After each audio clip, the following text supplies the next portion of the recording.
Good evening. My name is Steve Swain, and I serve as the president of the American Musicological Society.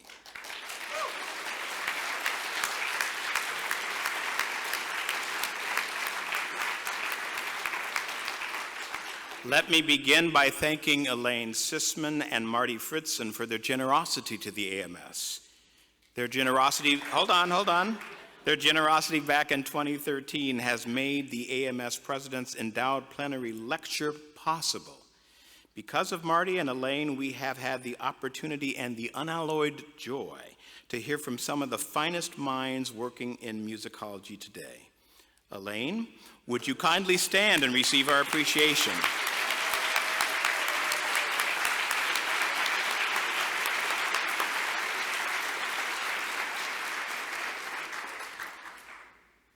Joy. It's not a word that one might associate with the work of presiding over a musicological society. The fact that today's speaker has served for 5 years as president of the International Musicological Society tells me that he likely has had numerous occasions to attempt to Marie Kondo his role at the IMS. But considering how a good number of us found our ways into music because of the joy it brought and brings us, it's surprising how infrequently we stop to talk about the joy that our work in, around, and through music brings us. Today's speaker is going to take us on a world tour to explore how we might do that. Daniel, as I was looking through your impressive CV and seeing your publications and grants, I was most taken by the grant you received from the John Templeton Foundation as a part of Yale University's Theology of Joy and the Good Life project. In your abstract for this lecture, you end with this question. As musicologists, we teach music as a living, but has music taught us how to live? We live in a world shot through with suspicions and recriminations, with wars and the rumors of war. I haven't quite decided, Daniel, if I find a focus on how to live, is that remarkable? Is it counterintuitive? Is it naive? Is it subversive? Or all of these things and more at the same time? What I do know, based on the work you have amassed over a quarter century of teaching, writing, and research, is that you have made your mark on how we think about Beethoven, Stravinsky, the medical humanities, the Shawshank Redemption, absolute music, and Adorno. That's a lot already. And now, how we might think about joy. To all you here in this room and to all of you who are watching the recording of this event, it is my great joy to welcome to the lectern a corresponding member of the AMS and this year's President's Endowed Plenary Lecturer, Dr. Daniel Chua.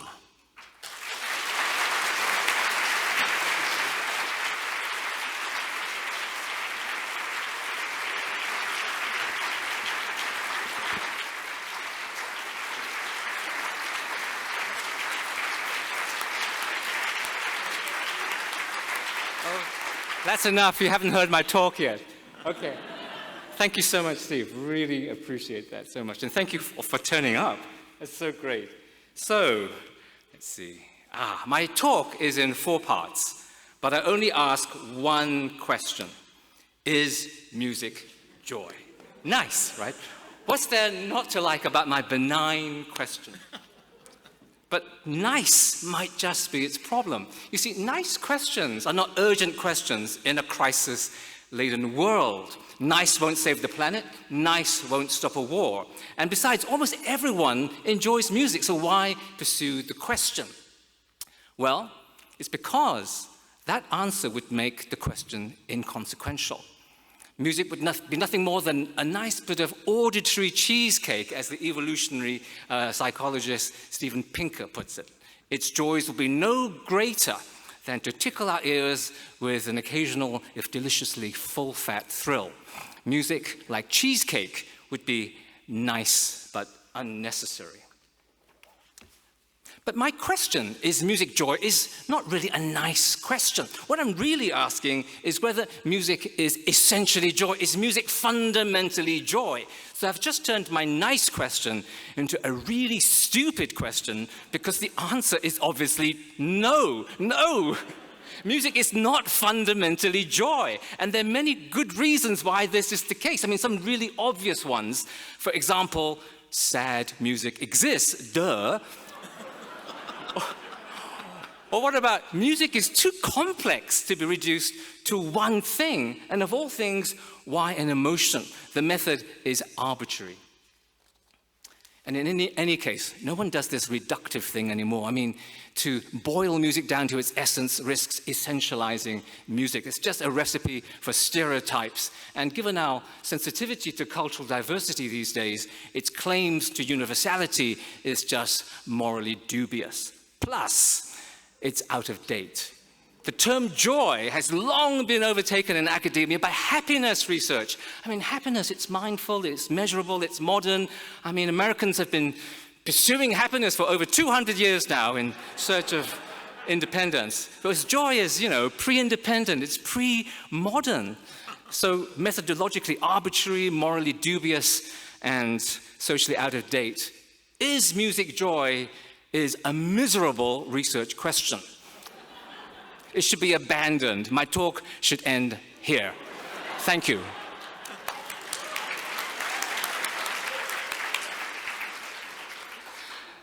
But I have a better idea.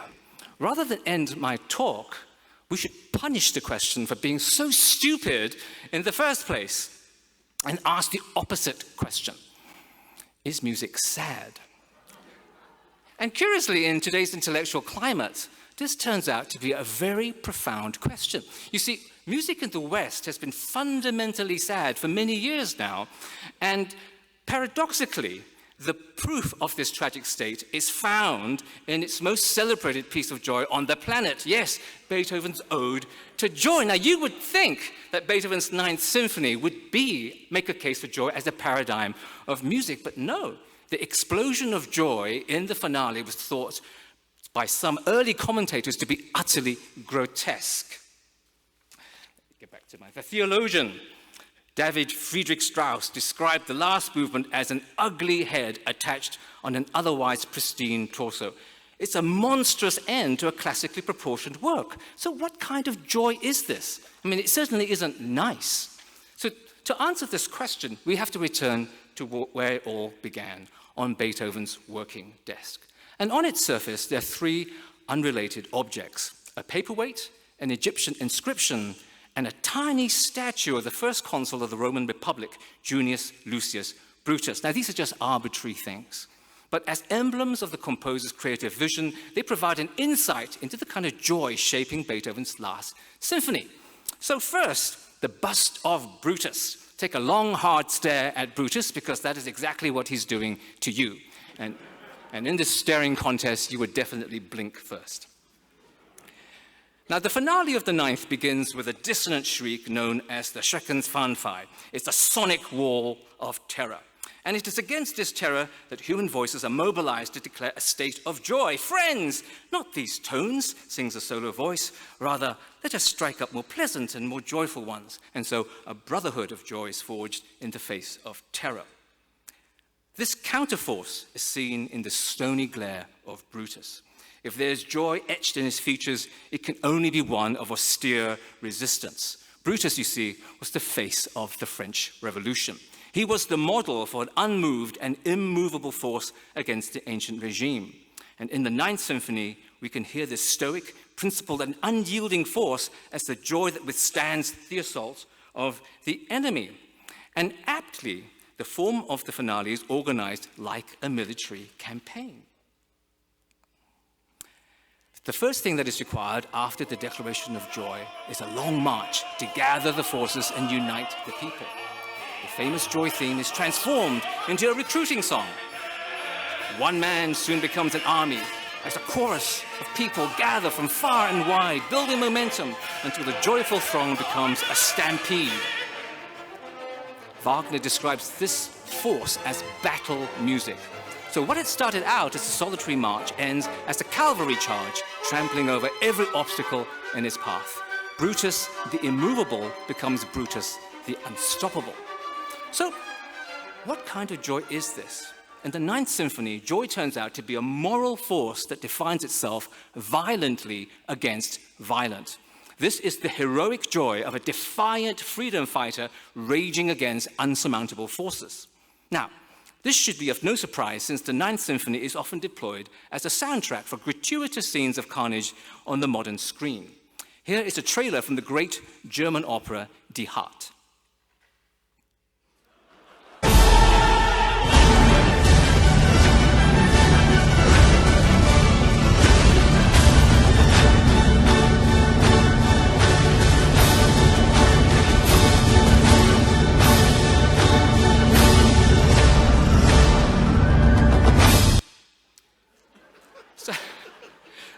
So the title of the movie says it all, really. Joy in the Ninth Symphony lives by dying hard. And this brings us to the second object on Beethoven's desk, the paperweight, or rather two bronze paperweights, each depicting a Cossack soldier galloping on horseback. Now, in the late 18th century, the Cossack people were a military class within the Russian Empire, highly feared by the Napoleonic army. Perhaps while composing, Beethoven played with these paperweights like toy soldiers in a war room. After all, his music often glorifies war. The Eroica Symphony and the Fifth Symphony are both narratives of military triumph. And his propaganda set piece, Wellington's Victory, literally celebrates the defeat of Napoleon with the noise of firearms. In fact, Beethoven's compositional strategies often resemble highly disciplined military formations. They are battle plans. Their ultimate purpose is to charge over vast musical terrains in order to seize the final cadence as victory, which, of course, is exactly what the Ninth Symphony does. If Brutus represents the joy of resilience, then the paperweights represents the joy of rampage. This is the joy of speed. Attack is the jubilant cry. The same command closes the Ninth Symphony, but instead of writing attack, Beethoven gives the command to accelerate. It marks the final charge to victory. The closing section is a military frenzy that routs out the enemy. This is a joy that is as terrifying as it is exhilarating, as violent as it is victorious, and as tribal as it is total. Now, if concrete proof of its violence were needed, Wagner deployed the Ninth Symphony to incite insurrection during the 1848 revolutions. When fires broke out in Dresden, a guard standing on the barricades expressed his euphoria to Wagner by shouting the opening lines of the Ode to Joy. Schöne gute Funken! I did that just to wake you up. Joy's divine spark had set the city ablaze. Now, sadly for Wagner, the spark was soon snuffed out by reactionary forces, and with the failure of the revolution, triumphant joy was replaced by metaphysical doom. These foreboding tones, however, are already promised by the third item on Beethoven's desk, a piece of paper bearing an ancient inscription from the Temple of Sires in Egypt. It concerns the veil of the goddess Isis. The inscription begins, I am all that has been and is and shall be. No mortal man has lifted my veil. Beethoven believed his art had the power to unveil immortal truths. But such oracular powers can be deadly. I mean, these mystical lines, after all, are a warning. Friedrich Schiller, in the ballad The Veiled Image of Isis, tells the tale of a young man who lifted the veil of the goddess only to be ruined by the knowledge of an unutterable truth that carried him to an early grave. In the political context of 1848, the failure of the revolution unveiled a terrifying truth for the young Wagner. Surrender is the only meaningful act. The composer turned to the ideas of a philosopher who, according to Martin Heidegger, made grumpiness the principle for philosophizing the world, Arthur Schopenhauer.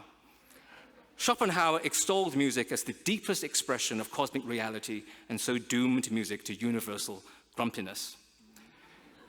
Behind what the philosopher calls the veil of Maya is a terrifying reality. Now, there's no access to this naked truth, but with music, you can get real close.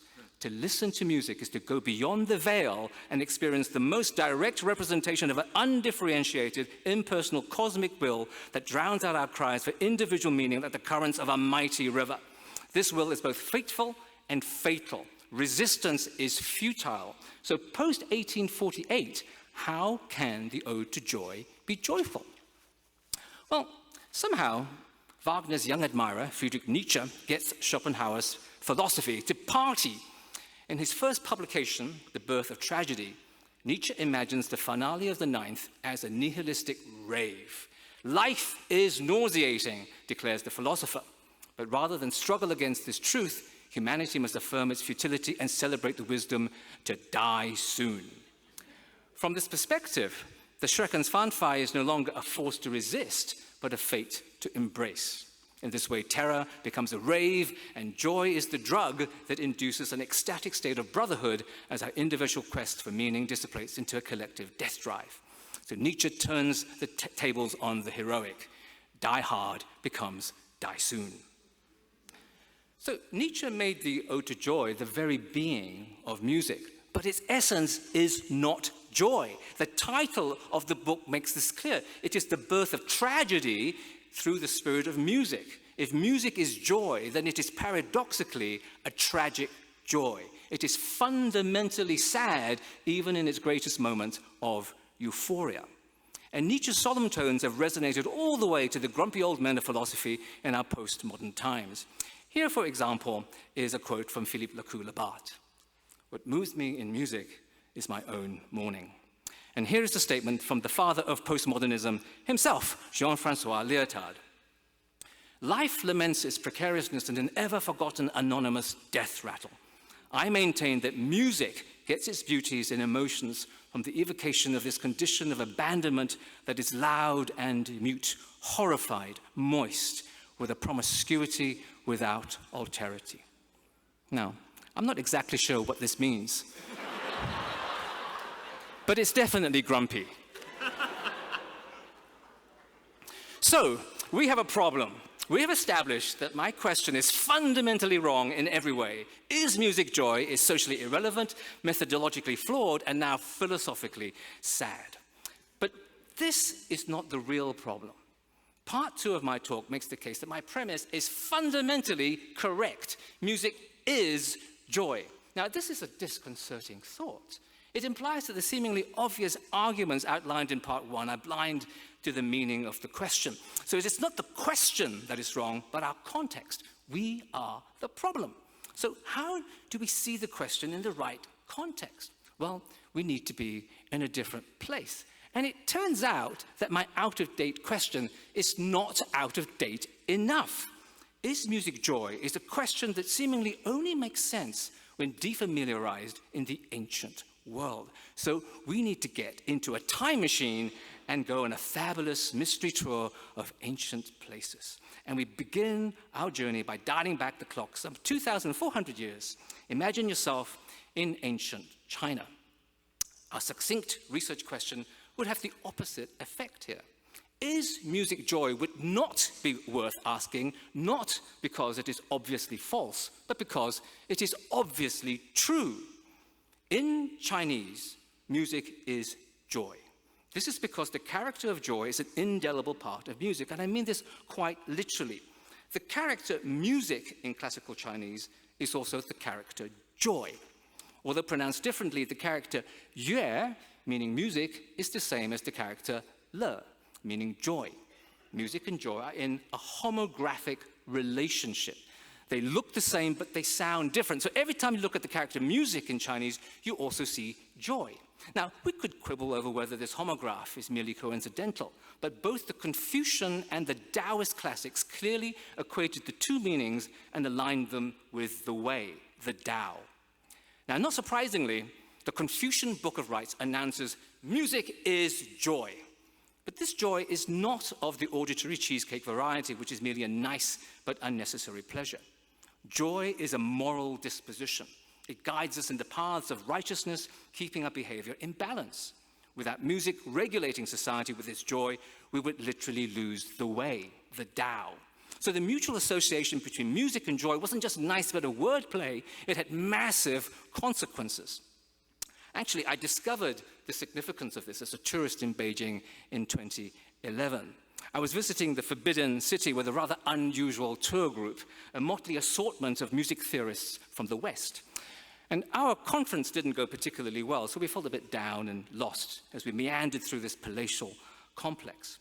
But as we clambered up the steps from one great hall to another and read the inscriptions above the entrances, we soon realized that had we been music theorists in ancient China, we would have been at the center of all knowledge and power.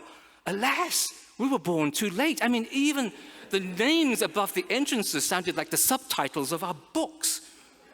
The Pavilion of United Harmony, the Pavilion of Central Harmony, the Pavilion of Supreme Harmony. I mean, somehow it seemed that the whole Forbidden City was dedicated to us.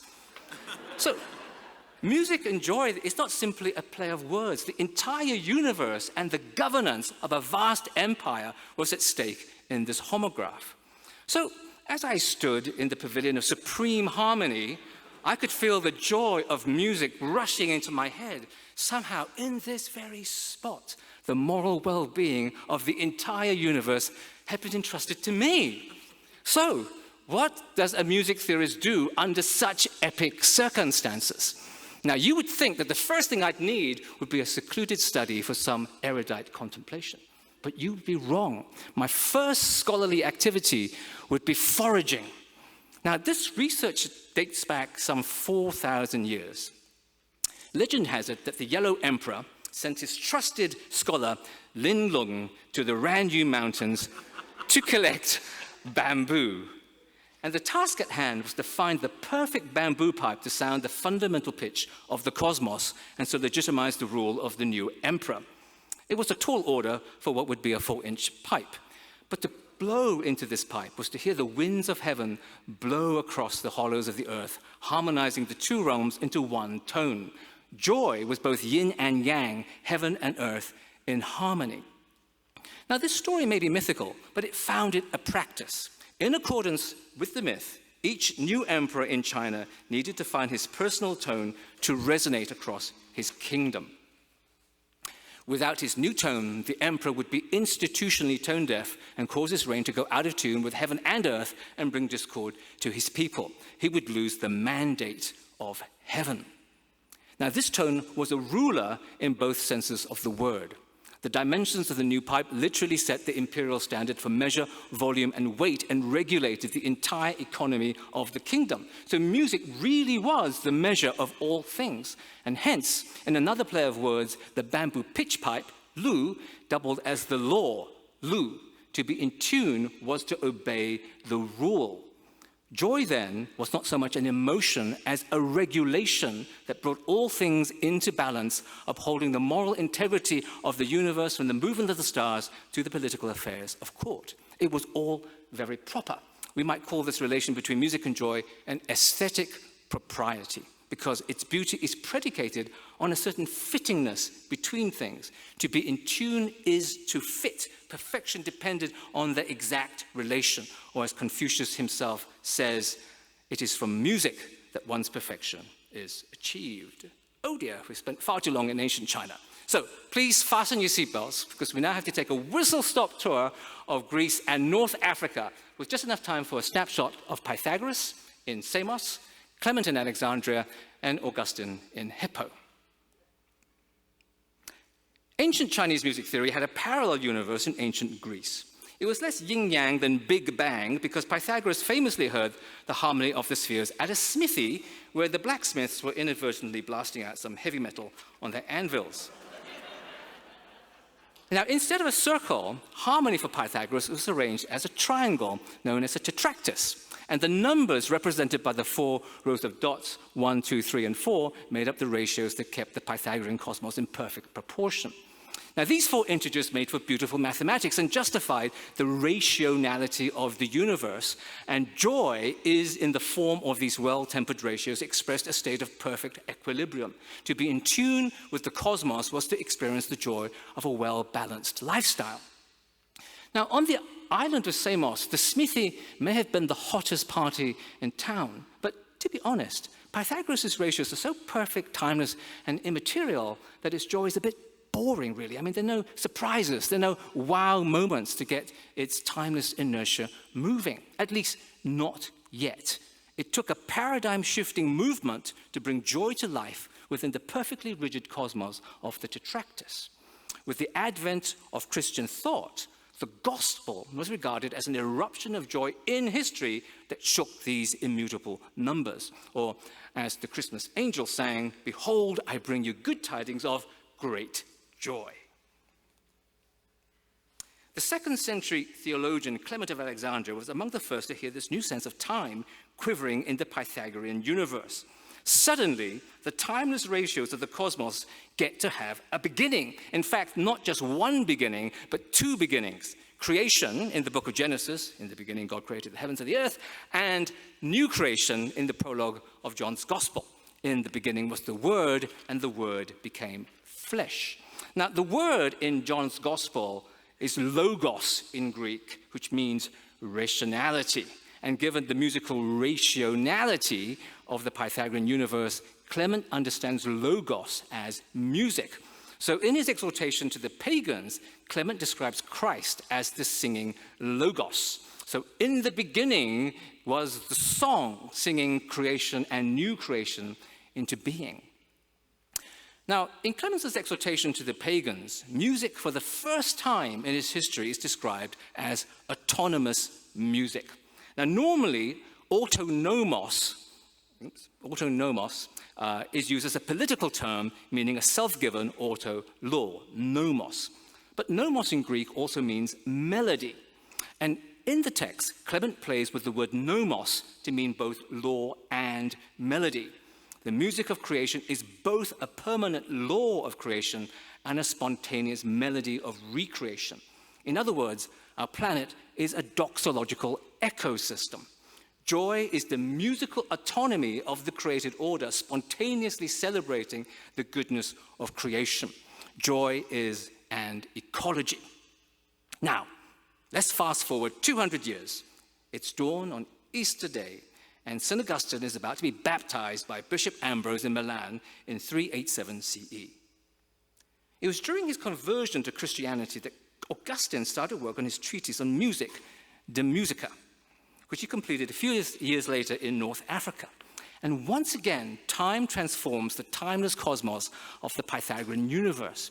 De Musica is all about rhythm.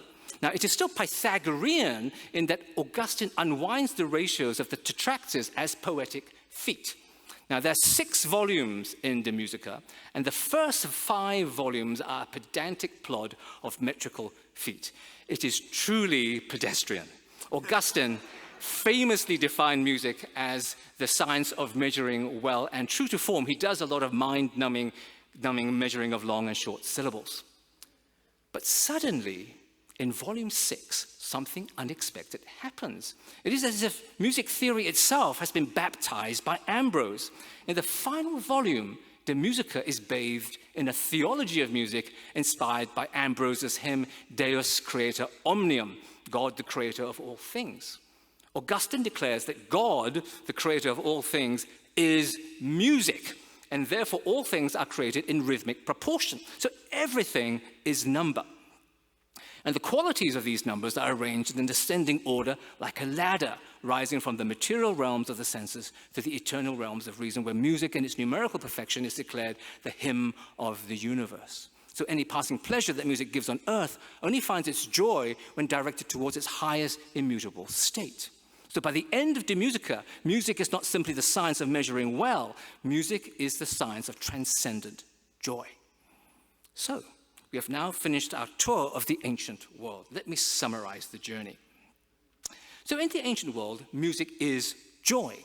Music is an order, both in the sense of a command and an arrangement. It is a ruler, both in the sense of a measure and a sovereign. As such, music is an autonomous ecosystem that is non-negotiable and unchangeable. As creatures in this system, music may move us, but music itself does not move. As tuning, it is something prior to us that surrounds us and will one day outlast us. In this sense, humans do not make music. We can only seek it and obey its regulations because music is ultimate reality. It is God or truth or Tao or Logos or reason or the mandate of heaven. Joy is to be in tune with this reality. Hence, joy is not merely an emotion, it is a well-tempered disposition, characterized by a propriety that is harmoniously fitting and perfectly balanced. So, in the ancient world, music was joy. But is it joy? Is it joy today? And sadly, the answer is no. Why? Because everything has changed. Music has changed, joy has changed, and science has changed. Let's look at these three changes. First, music has changed. I mean, no one's going to download Pythagoras' greatest hits on their iPod because they're inaudible, immaterial, and timeless, which basically removes everything that makes music music today. Even if you turn your volume knob up to 11, Pythagoras is not going to rock. Today, music is real and not ideal. Joy has changed. To imagine joy as a ruler keeping us in line with the cosmos sounds a bit grim for today's hedonistic society. I mean, a ruler seems less like an instrument of joy than a stern implement to smack your backside precisely because you were having too much fun breaking the rules. And finally, science has changed. Wisely, it no longer employs music theorists. So my question, is music joy, is still a big problem. Now, of course, when the ancient writers equated music and joy, they were not simply playing with numbers in their minds. It was a practice. It was a form of the good life. The science may have been spurious, but joy and music still provided a genuine structure for human flourishing. Life was real, even if the music was ideal.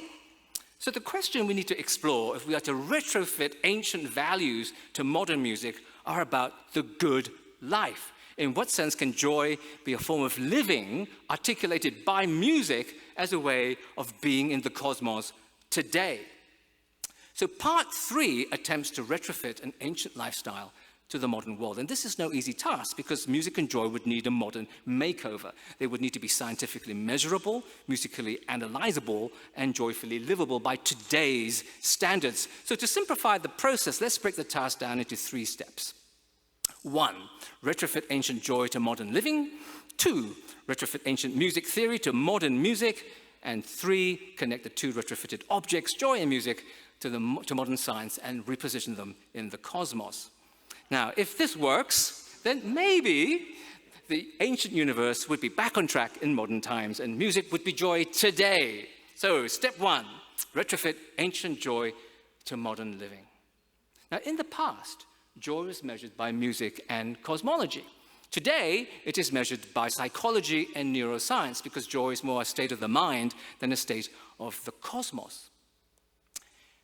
In current psychology, joy is one of 6 basic emotions famously identified by the neuroscientist Paul Ekman in the early 70s. Joy, anger, disgust, fear, sadness, and surprise. Now, aptly, the idea of categorizing these primary affects can be traced back to the Confucian Book of Rites. In the Book of Rites, each basic emotion, of which there are also 6, has a particular sound. So sorrow, for example, is sharp and fading away, and anger is coarse and fierce. But the key here is not to define these emotions, but to keep them in balance. These diverse sounds need to be in harmony. They need to be in a state of joy. Joy is therefore both inside and outside the system, as in this diagram. In modern terms, ancient joy is not merely an emotion, but a form of emotional intelligence that manages our affective reactions. Now, the modern basic emotions are not tied to courtly ritual as in ancient China. They're innate reflexive behaviors hardwired in the nervous system designed for evolutionary survival. They're not heard but seen, showing up automatically in our facial muscles as indicators of a primary emotional state. They are emojis rather than sounds. Ekman's claim is that these emotions are not culturally specific but intrinsically human. In this sense, joy is universal. Every human experiences joy. But for modern joy to be truly resonate with its ancient counterpart, it would need to be more than one of 6 universal emotions. It would have to function as the universal set for these universal emotions.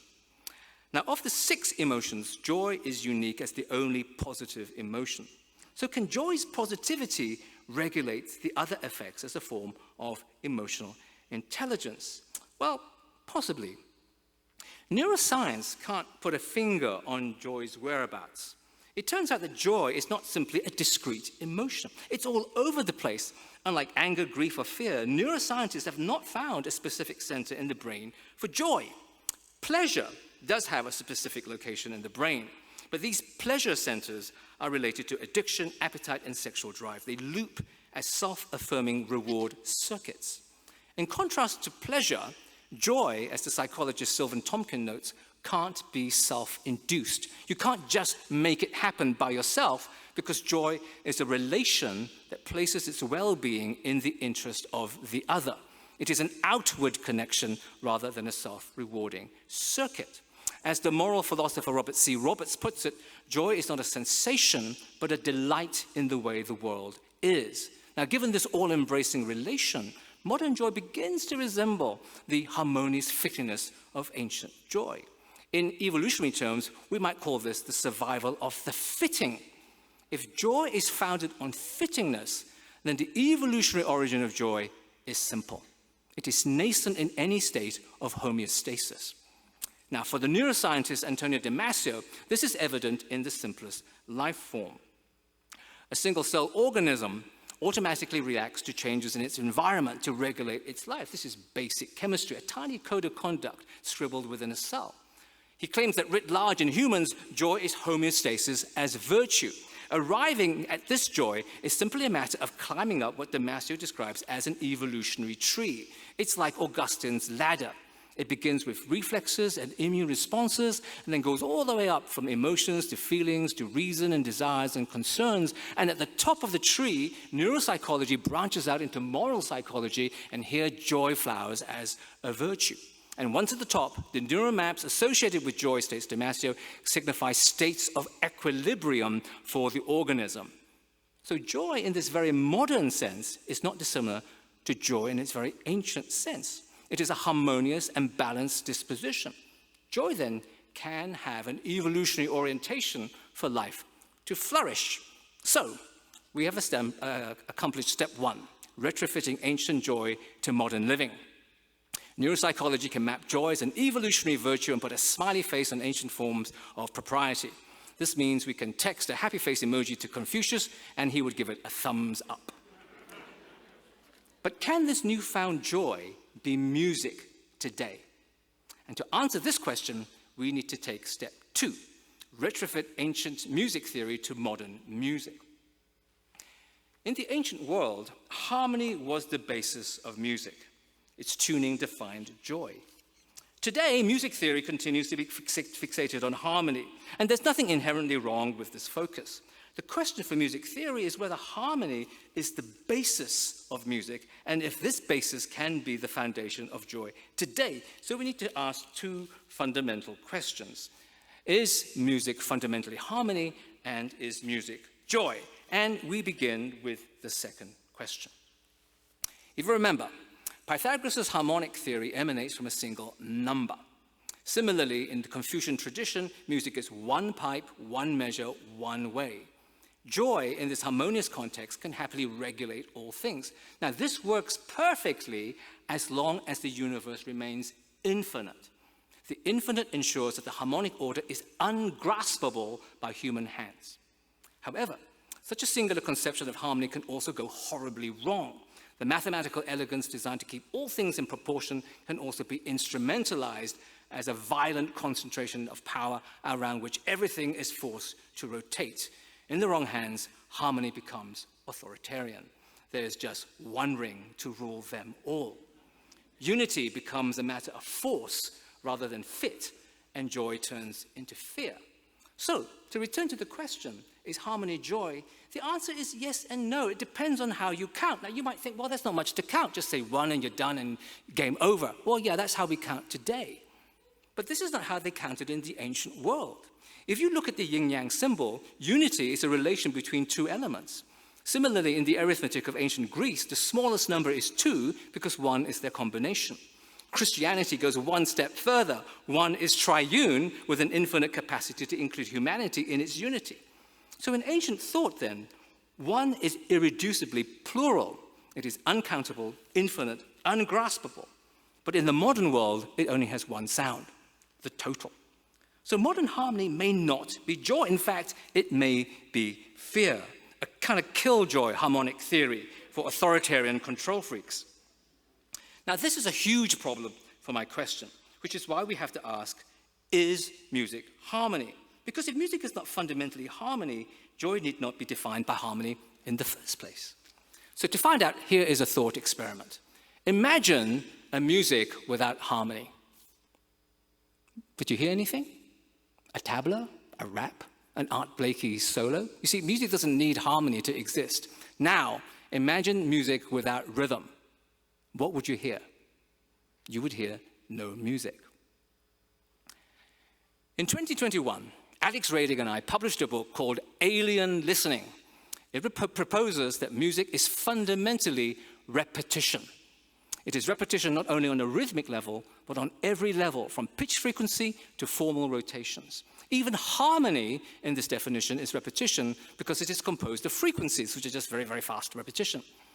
In other words, everything in music is fundamentally rhythm. It is like a texture of loops weaving the fabric of space-time. These rotations are not silent numbers like Pythagorean ratios. Music counts repetition aloud in making time coherent. And this is why the philosopher Gottfried Leibniz famously speaks of music as the hidden arithmetic exercise of the soul that does not know that it is counting. Music is infinite computational variety. So what does music theory look like if it is no longer ruled by harmony but repetition?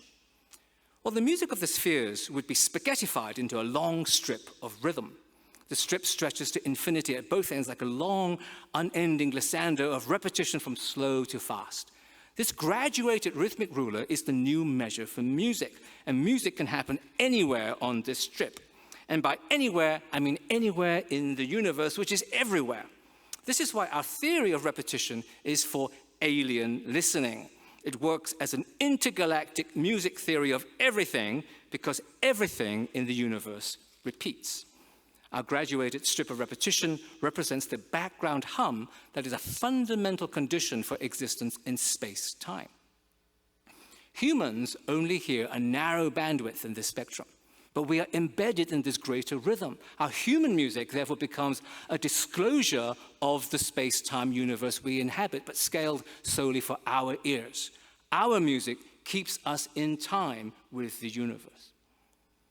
So step 3, which involves repositioning music in the modern cosmos, becomes possible. But the question is this music joy? If joy is fundamentally repetition, is rhythm joy? Leibniz says yes, but unfortunately, Leibniz calls this rhythmic system harmony, which admittedly is rather confusing. But when Leibniz speaks of harmony, he's not referring to ancient tuning, but to the movement of harmony in the Baroque music of his time. He's talking about harmonic rhythm. So what is the difference between a harmonic universe and a rhythmic universe as a measure of joy? In a harmonic universe, everything is perfect and everything is simple. This cannot be said of a rhythmic universe. It is a complex adaptive system. In a rhythmic universe, the measure is not fixed at either end of a pipe or string and divided neatly into ratios. Rather, but in rhythm is an infinite series that is both generative and generous. This sense of continual abundance points to the key difference between a harmonic cosmos and a rhythmic cosmos. A rhythmic order is indestructible, whereas a harmonic order is highly precarious because it is too exact. On the other hand, rhythm gives in both senses of the word. It gives as an act of donation, giving more than enough, and it has give as a condition of flexibility, giving way to difference. No disruptive element can throw rhythm off balance because there's always more time to recalculate the pattern and riff off the difference. In other words, rhythm is homeostatic. So unlike harmonic joy, rhythmic joy is a generous and flexible structure. A fittingness that exceeds its size is not a precise fit, but a disproportional proportion. A harmonic universe, on the other hand, is dangerously fragile because it has to be perfectly proportioned. The slightest crack and the whole thing will cave in. And in many ways, the history of Western music theory is an elaborate attempt to paper over this crack, this famous Pythagorean comma, and leading to an inevitable crisis and breakdown. Rhythm, in contrast, does not promise a perfect world. After all, our world is not perfect. But it can be what Leibniz famously called a best possible world. Rhythm makes the best of what is possible in any given state. Now, of course, Leibniz was famously ridiculed by Voltaire in his satire Candide for proposing such a Panglossian world, especially in the aftermath of the Great Lisbon earthquake of 1755. But Leibniz did not propose a perfect world, which, as with the Pythagorean cosmos, would collapse with the slightest fracture. The best possible world for Leibniz remains joyful in all circumstances, however earth-shattering. Leibniz states, all happiness is harmonious. But as with the Seconda Practica, his concept of harmony is riddled with new dissonances. So joy for Leibniz is marked by suffering and marred by evil, requiring rhythmic resolution. So joy, then, is no momentary feeling for Leibniz. It is a pre-established disposition that generates a boundless rhythmic optimism. The philosopher Gilles Deleuze is one of the few commentators on Leibniz who realized that a new musical system in the 17th century enabled Leibniz to reimagine the harmony of the universe as cascading folds of rhythm. Inspired by Leibniz, Deleuze with his co-author Félix Guattari would assemble their own cosmology with the new music of the 20th century. For Deleuze and Guattari, as it was for Leibniz, everything is rhythm. But the new music of their day was not governed by the tonal system. They heard a new rhythm without preordained metrical constraints. This was an off-grid music composed of floating sound blocks that weave the divergent forces of chaos into a spontaneous, asymmetrical, emergent, dynamic order that literally makes time on the go. Given such ecstatic, open-ended fecundity in the making of time, Deleuze and Guattari declare, music is never tragic, music is joy.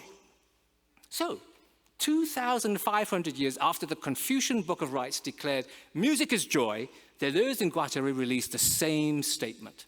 But the path from the first to the second statement is divergent, a movement from harmony to rhythm and from a proportional fit to a disproportional proportion. So, now we've completed our 3 steps. Hooray! We've retrofitted ancient joy to modern living, we've retrofitted ancient music theory to modern music, and we've connected the 2 retrofitted objects, joy and music, to modern science and repositioned them in the cosmos. Are you still with me, by the way? Okay. So the good life. What does all this mean for our lives? So in the concluding part of my talk, I want to return to St. Augustine because he provides the most powerful theory of joy as a rhythm to live by. Now, you would think that this is found in De Musica. After all, it's all about rhythm. But unfortunately, his book requires an arduous ascent up a ladder from the material to the immaterial realms. And once you get to the top, he expects you to kick the ladder away. The eternal and immutable numbers are supposed to suspend you in the higher realms with such blissful forgetfulness that you no longer react to the temporality of music or its sentient vibrations below. Now, that's all very well for a saint like Augustine. I mean, he might be able to fold his metrical feet and levitate without a ladder. But for most of us, we'd just be left dangling without a leg to stand on. So for the modern world, Augustine's rhythmic theory is just too rarefied, requiring too much mental exertion to arrive at a state of joy. In fact, it might just give you a headache instead. So thankfully, Augustine has another way to arrive at joy. And this alternative route won't give you a massive Pythagorean migraine. It is a theory of disproportionate proportion, which Augustine himself names joy. This alternative rhythm is the melisma. It operates in total disregard for syllabic feet. A melisma spills out from a syllable and extends wordlessly as a form of rhythmic propulsion or effusion. If theorized in De Musica, such extended syllables would sound rather silly. So in order to grasp this joy, the final book of De Musica is best read in conjunction with Augustine's commentaries on a tradition unrelated to Pythagorean abstractions, the Jewish Psalter. Now, psalms are not just songs. They're often songs about singing.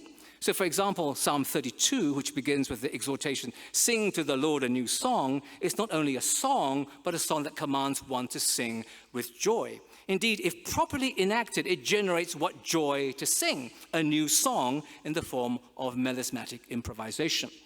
As a performative speech act, the melisma is not only about jubilation, it is the act of jubilation itself.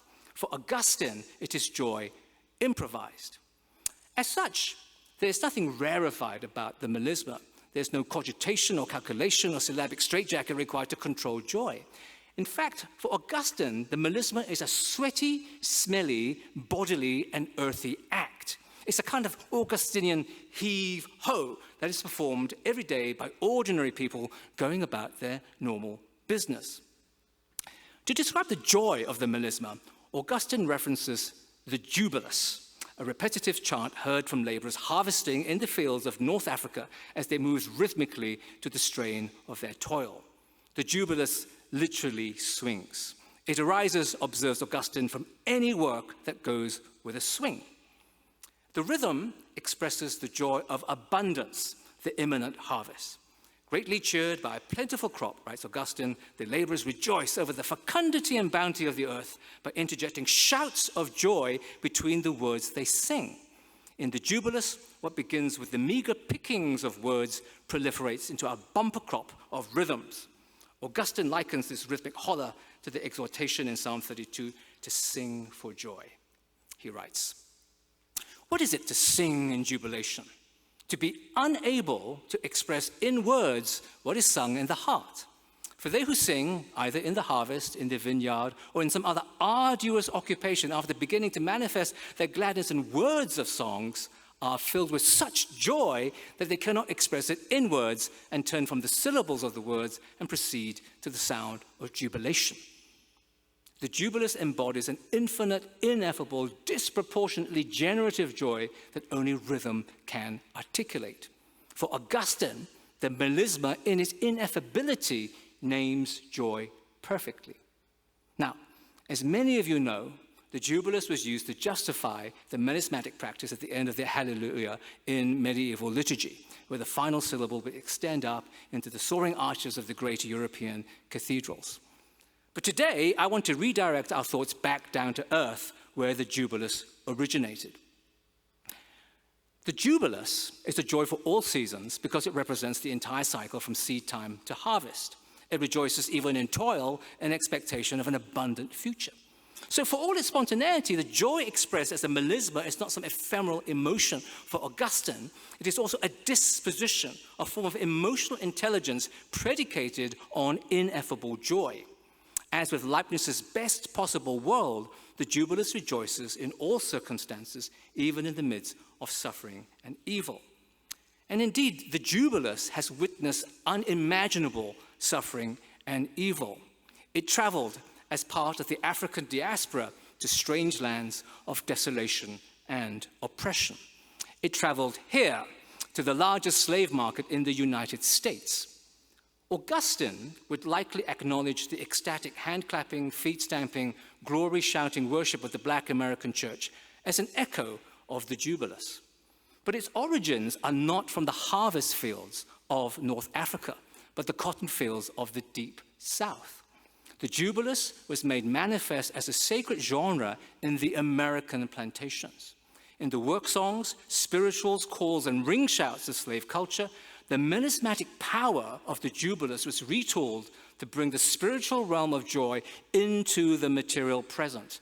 Joy prophesied freedom into being. In fact, the ecstatic ritual of the ring shout, where worshippers would shuffle rhythmically in a circle, was known as a rejoice. Rhythm is a rejoice. It was joy that enabled the slaves to reimagine the strange land as a promised land. Here was a defiant jubilus that gestured to the ineffable by refusing to capitulate to an unspeakable evil. And unlike the tragic joy of the Ninth Symphony, here was a defiant joy that refused to imitate the evil it wants to overcome. Every rhythmic shuffle of the ring shout plowed the earth with joy in anticipation of an abundant harvest of peace and righteousness. So some final speculations. Music does not need to be about joy to be joyful. It is inherently joyful merely by being a melisma, which is to say that all music as rhythm is already joy because rhythm is always coherent. So what does this say about sad music? Remember all those grumpy old men for whom music is a kind of death rattle? Now, obviously, sad music exists. But ironically, the objection posited at the start of my lecture is the best evidence for my premise: music is joy. Yes, sad music exists, but the very fact that it is music ensures an order that is fundamentally not sad. Otherwise, we wouldn't listen to it. Even in compositions that deliberately aim for despair, observes Adorno, music cannot but express hope. Music insists on continuing, he says. It's a melisma. So from this perspective, sad music is inherently contradictory. And this is precisely why sad music is so exquisitely expressive. So Nietzsche and his circle of grumpy philosophers are not wrong, they're just, half wrong. Music is beautifully tragic because of joy. Now today, there is much to be sad about.